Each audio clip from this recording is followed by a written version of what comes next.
Our interview today is with David Dewberry, who was born in Dallas, Texas, 30 August 1951. He served in the United States Army from September of 1970 through 1976. His highest rank attained was Sergeant E5.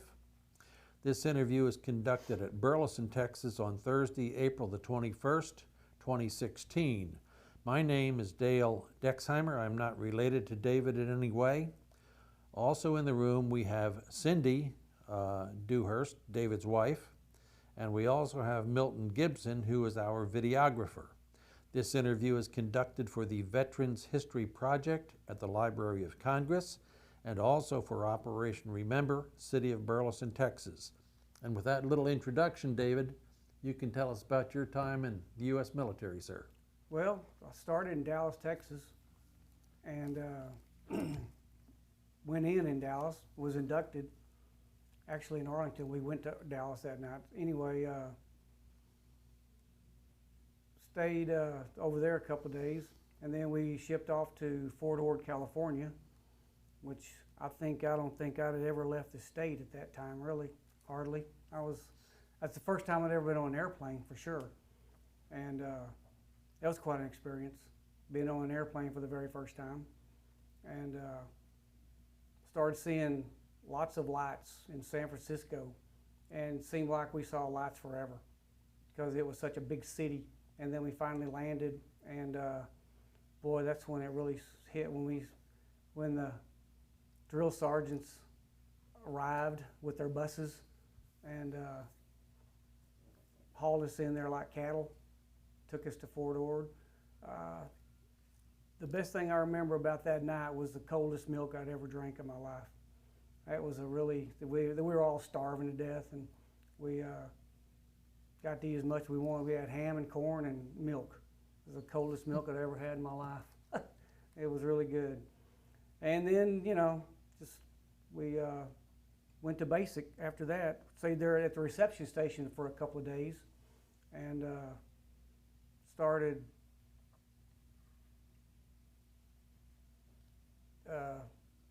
main thing we did was just, you just process in, and then we all got the privilege of pulling KP all day long, a couple of days, and that was the worst days of my life. I hated that. They really work you to death when you're doing KP, when you're E-nothing. So they really take advantage of you. So then we went to basic, and Fort Ord, California is really a beautiful place. I mean, it was really nice. The ranges right there on the beaches and stuff, and it's really the weather was beautiful. It's cold at night. The only thing that really was bad was the fact that spinal meningitis ran amok out there, really, really bad. So you had to really you had to sleep with the windows open at night, so the air would circulate through there, so you didn't get spinal meningitis. So that was one thing we was really all scared of. But other than that, it was a good experience. I learned a lot.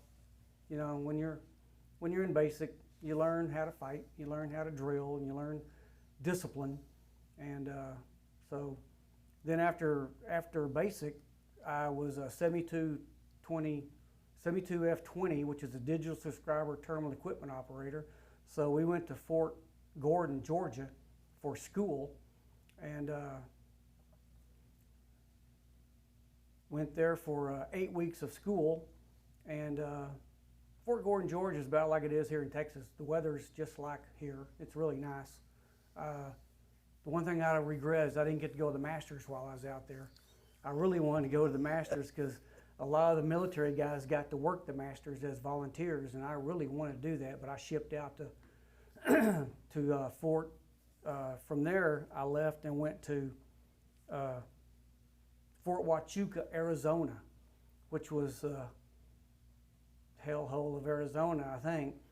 It's just a barren land, but it's Stratcom headquarters, so that's what we were under, was Stratcom, Strategic Air, whatever, and stayed out there.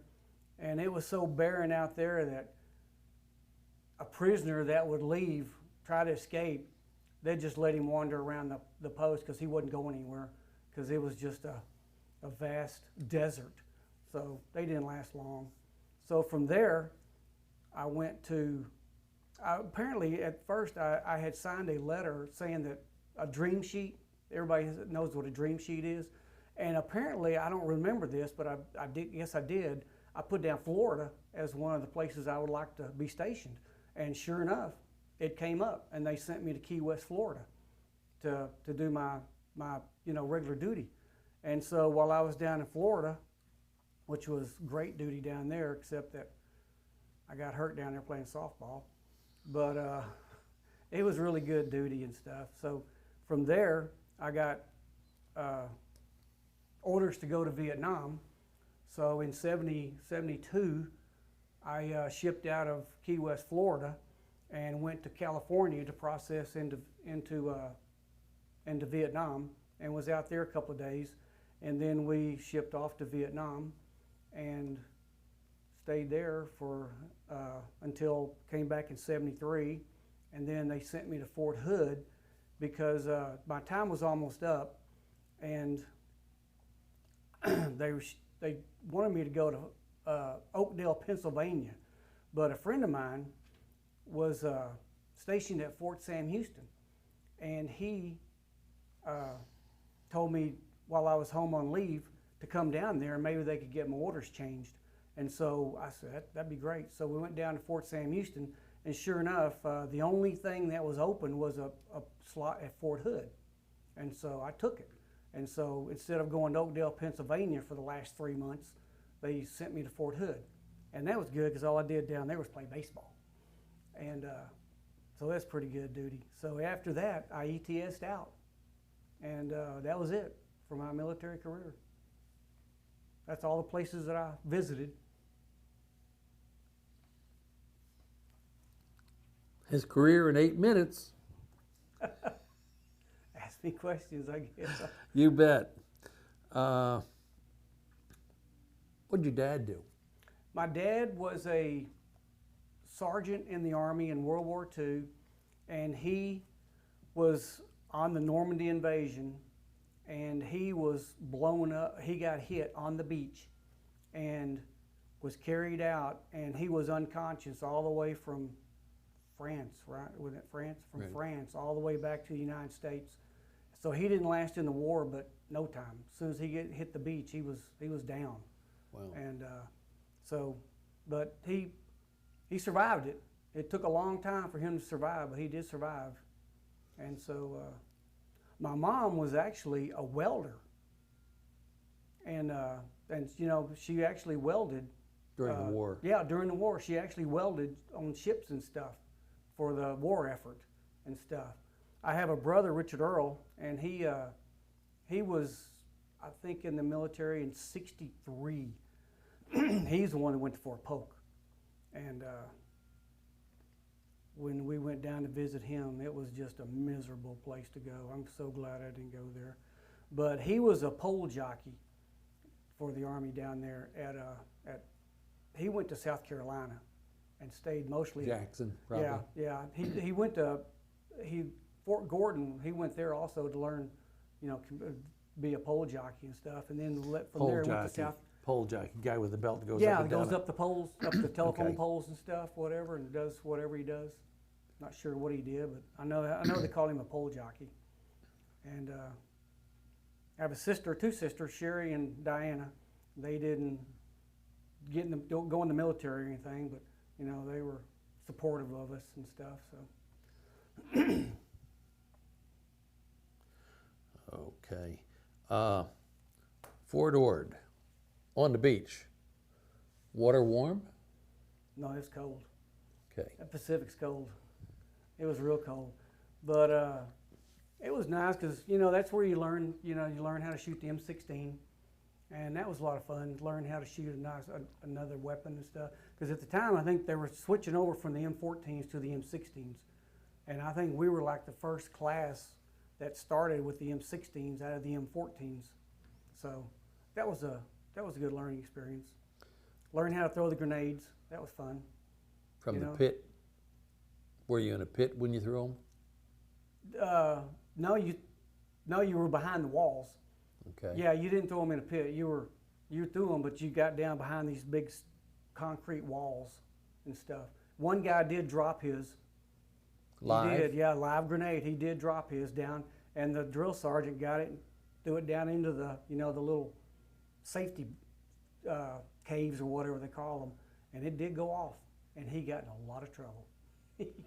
He got so much trouble. Processed in. How long was your hair when you got on that airplane to go out there? It was pretty long. I had well, it wasn't as long as it was pretty long. It was down to my shoulders probably. Yeah, I had long hair. Back when I had hair, it was long. And boy, I tell you what, the funniest thing was those barbers, they made a lot of money. They did? They made a lot of money because you had to pay, I think we paid $3. Everybody had to pay $3. And they could have that hair off in about a minute. And they had these tubes that were Vacuum. vacuum tubes that were on the shears, and they didn't have to sweep up any hair. It all went into some catch-all back there. But my gosh, there would be 50 of us lined up, and they could get all 50 of us done in an hour. And Uncle made you pay $3 to get a haircut? We had to pay for our own haircut. We did. I'm not sure we've ever heard that before. We had to pay for our own haircut. Okay. It wasn't a freebie. And you remember that first meal as ham, corn, and the coldest milk you ever had? Coldest milk I ever had. The ham and corn good? Nah, they were okay. They wasn't not as good as that milk. That milk was really good. You didn't grow up on a farm, did you? No, I didn't. I grew up in South Oak Cliff in Dallas, and pretty rough place. I had to learn how to take care of myself pretty quick. But that's one thing I guess about Vietnam is you learn in Vietnam, you learn to grow up really fast. You had to grow up fast. I'm sure everybody knows that you learned really fast how to get into situations, how to get out of situations and stuff that they don't teach you that. That's stuff that you learn with your teammates over there. You're back up to Fort Ord. KP, what did you do on KP? Oh, the very first day I had KP, I had back sink. And I've never seen so many pots in my life. They just kept coming and kept coming and kept coming. And they had to be scrubbed perfect. Because that E1 or E2 would come back there and he'd tear you a new one if it wasn't perfectly clean and stuff. Funny story. My best friend that I went in with, he got put in the bakery, and I was back this first day we did it. They had these automatic potato peelers, and you'd put like 50 pounds of potatoes in these peelers in the back, and you turn it on, and it supposedly automatically peeled them. Well, I did that and put them in there, and my buddy came down, and so we got to talking, BSing, had a smoke and stuff, and next thing you know, these potatoes that were like this were all of a sudden about like this. And they were like gone. 50 pounds of potatoes were gone. And I got in so much trouble over that. Boy, that E2 just reamed me a new one. So then after that, I had to peel them by hand, You get to feeling like Beetle yeah, Bailey? Really, I did. That was so. And the second time I pulled KP was they had liver for lunch. Liver. And I can't stand liver. I don't even like to look at it. I don't like the thought of it. And so that's the one day that I ate just vegetables. And we had to cut it all up and process it. I've never seen so much blood in my life. There was blood everywhere because of all that liver. That was so funny. That's the time I got, I did, what do they call it when you did the tables and chairs and dining room, did the dining room. You had to buff the floors and, clean the tables and stuff like that. So that was a little easier than back sink. Were you in an open bay barracks?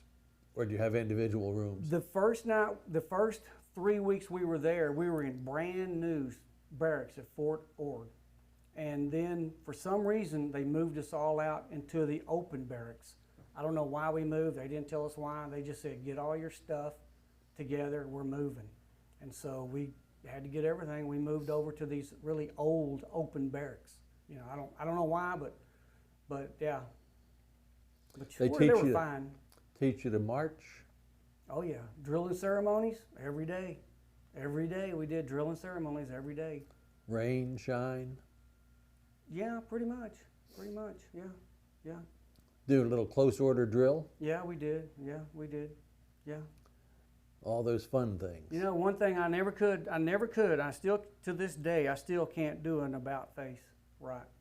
I still, to this day, cannot get that down. I don't know why. I got dinged on that every time. Okay, we'll get you out of Fort Ord and take you to Fort Gordon. You said it was about like Texas, maybe like East Texas. Seems to me there's more pine trees in North Georgia than... there is a lot of pine trees. There is a lot of pine trees. Your MOS, you're a 72S20? Yeah, 72 F20 at the time. F20. 72 Foxtrot. Frank, okay, Yeah. Foxtrot. It's supposedly computers, but it really wasn't computers. It was digital subscriber, terminal equipment operator, which is communications, IBM 029 cards and paper tape. So you were still punching cards? At that time, you're still punching cards, yeah. This is 029s. 1970? Mm-hmm. You're still, yeah, 029s were still in use. Okay. Mm-hmm. That and paper tape, you know, the old paper tape. So how did that all fit in with the Army and going out and shooting bad guys and whatever? Well, Were you in the Signal Corps? I was in the Signal Corps, yeah. Okay. I was in the Signal Corps. And it's kind of weird because when I got to Vietnam, this is another strange story. When we were processing, I'd taken my sergeant's test when I was leaving Key West. I was just about to leave Key West, and I took my sergeant's test, and apparently I passed it. But I left before I ever knew whether I passed it or not.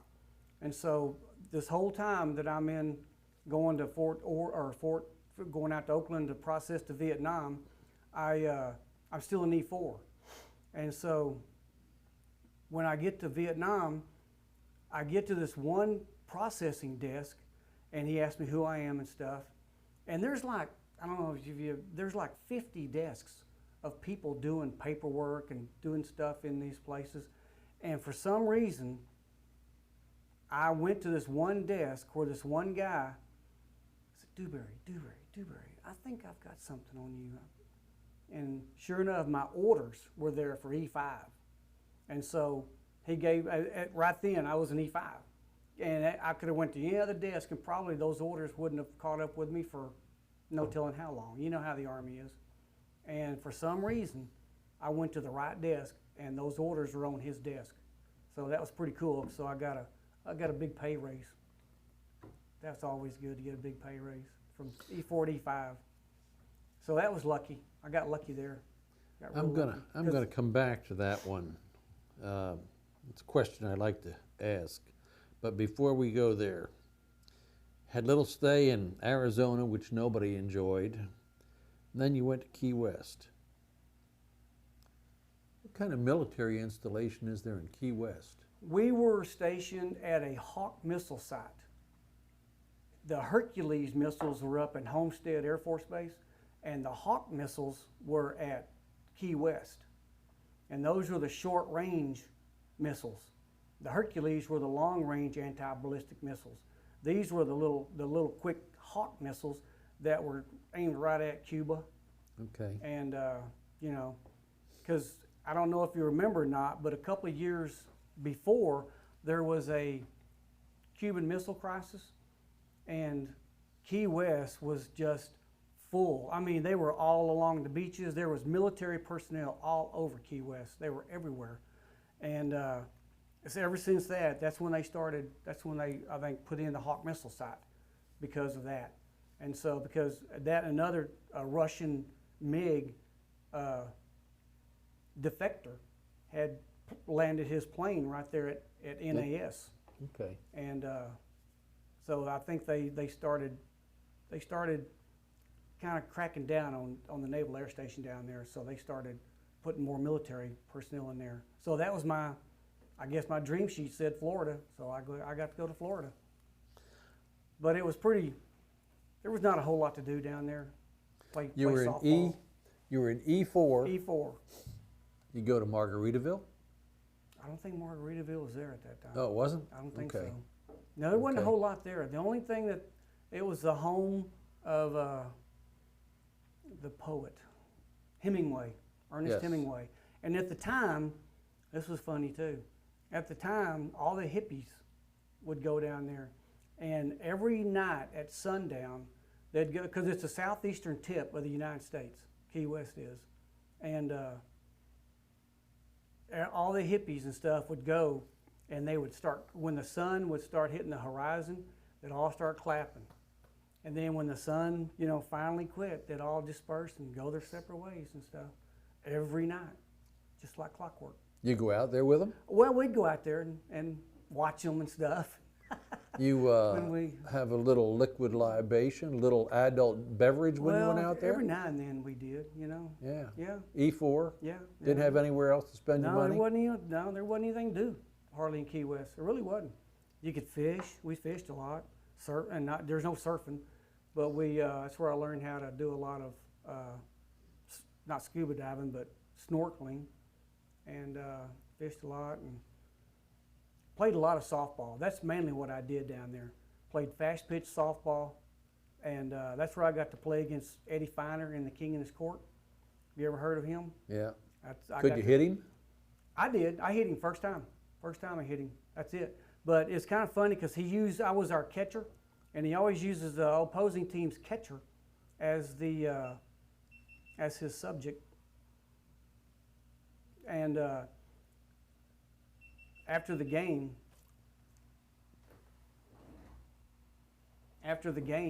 he uses the opposing team's catcher as his guinea pig, sort of. And he used me, and to show kind of a history of himself and all that. And man, that guy could throw it hard. Good gosh, I never caught anybody. And like move him. it too? Oh my gosh, yeah. He would say, stand right here, and he's gonna throw a riser, And I mean, that ball would rise 4 feet and hit me in the glove every time, just like it's nothing. He'd use that little 18-inch bat, because I'm sure a lot of people saw him on Sports Spectacular. Remember, he used that little 18-inch bat and hit, and he learned how to pitch in Korea. That's where he learned how to pitch.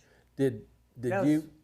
was one of the highlights of my time in Key West was to play against him. Did you play? Excuse me, for a division team or something? Yes, I actually played for the Key West team of military personnel, and that's who got to play against him. So as long as you played ball well, you had some pretty cushy duty. Yeah, I did. I really did. You're absolutely right.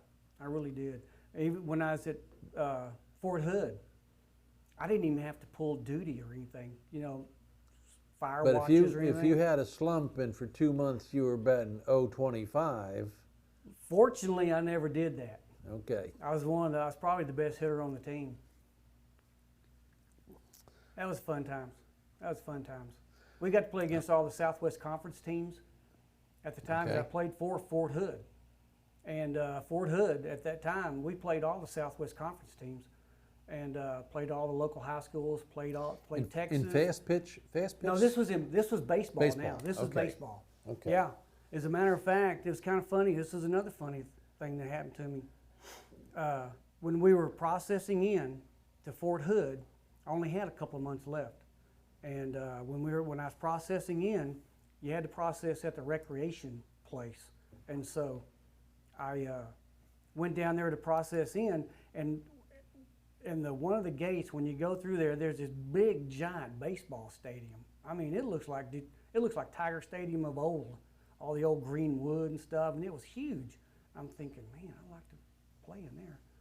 And so when we processed in, I had to go down and talk to the recreation guy, and he was the coach of the baseball team. And I asked him, I said, you know, is there any way that I could, you know, play or anything? He goes, well, we're already in our season, but I'll give you a look.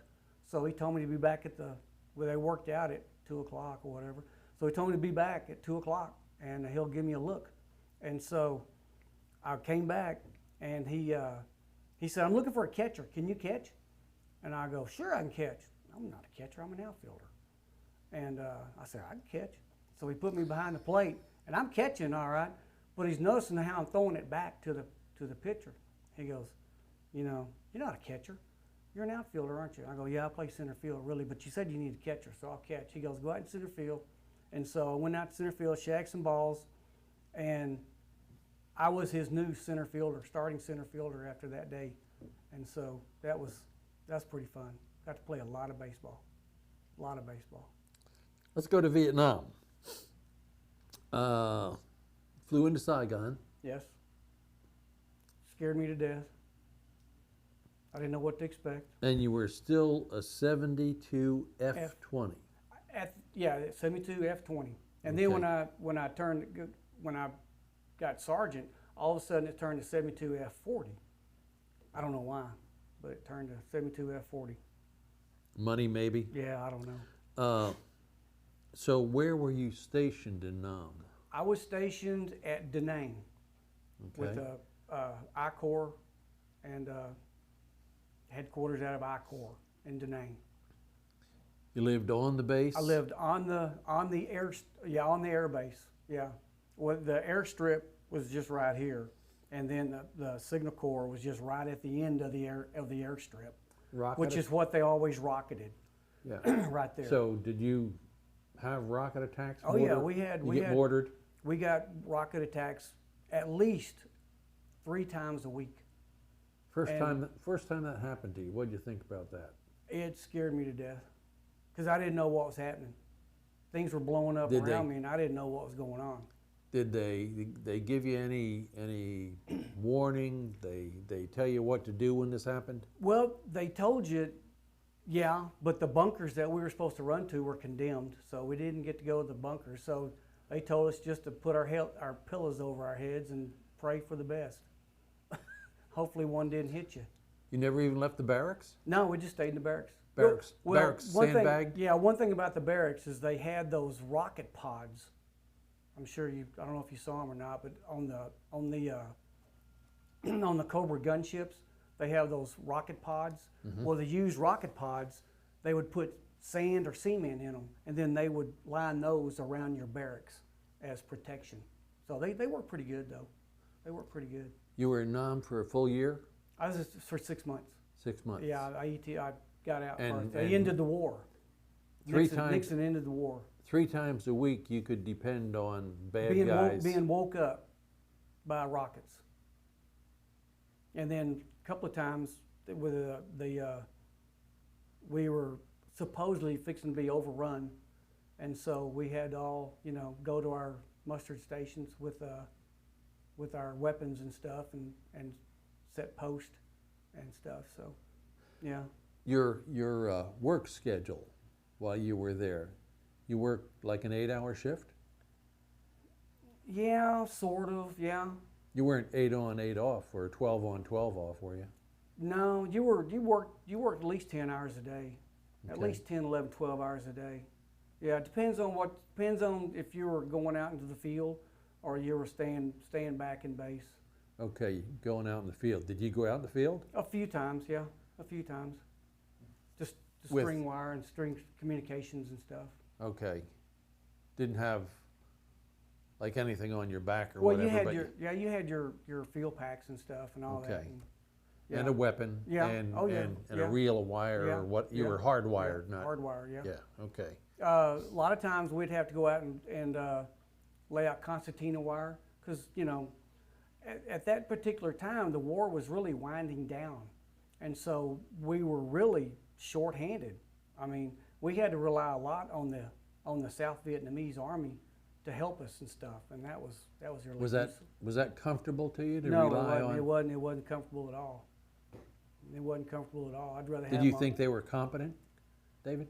I think they were competent, but I think they were just scared to death. You know, I don't. It's hard to say because some of them were really good, and most of them I don't think were very good at all. They just didn't seem like they were dedicated to the cause, you know, as much as we were. Seemed like we were more dedicated to the cause than they were.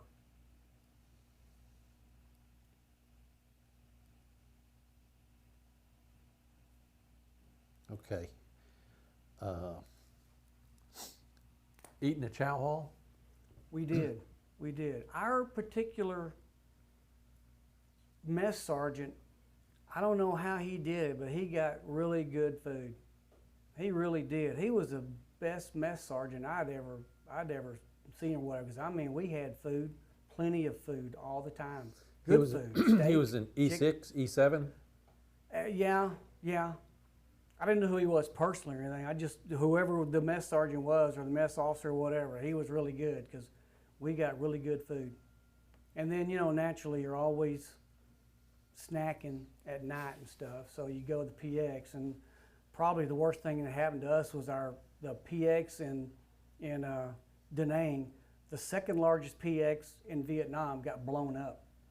The second day I was there, they rocketed it, and it blew it, and there was nothing left.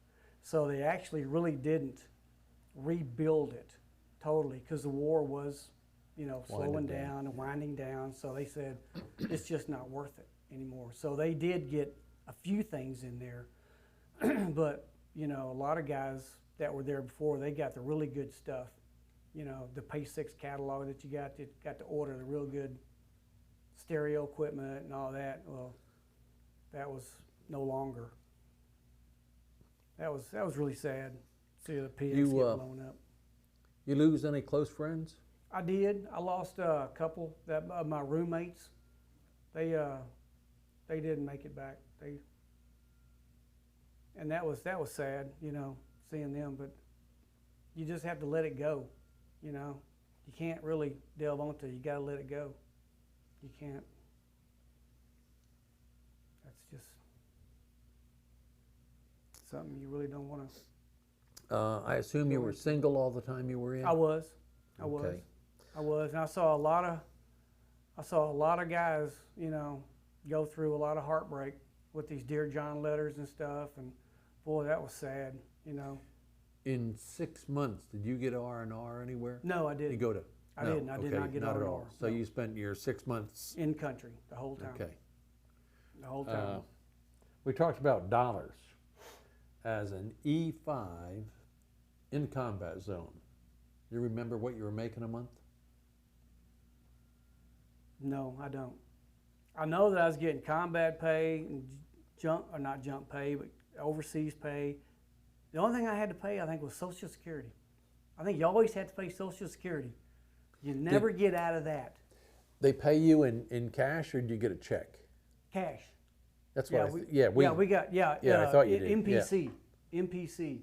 Okay. As a matter of fact, is another thing that I was the only one that was able to get a top secret nuclear SPCAT clearance. The only guy in that whole company that could get that clearance. And so another part of my job was all of a sudden was to change the general's phones out of the crypto. So I had to be in his office every morning before he got there and change his crypto machine out. And I had to call Washington, check with him and everything, get everything all set up. And then Was that a card you changed in his crypto? It was a 029. The reels? Yeah, it was an 029. It looked like an 029 card. Okay. You just open the door, put it in, take the old one out because you had to change them every day because that was for his. And then you had to account for both the new and the old. Yeah, you had to call Washington on that particular phone, and clear it and everything, get everything cleared, and then you were good to go. I thought, and I was like, wow, you trusted me with this? That's pretty good. I was the only, I don't know how, I was the only one that was able to get that high of a clearance, but no one else could. Well, I don't have anything else, sir. You said you didn't do much and it was all pretty boring, but seems to me your time in Vietnam in particular was pretty damn exciting. Yeah, well, yeah, it was. It just, I don't think a lot of people like to talk about it. No, This- and the question I asked, it's not really necessary, but I like to ask that question, and your reaction is the reaction we get from most guys.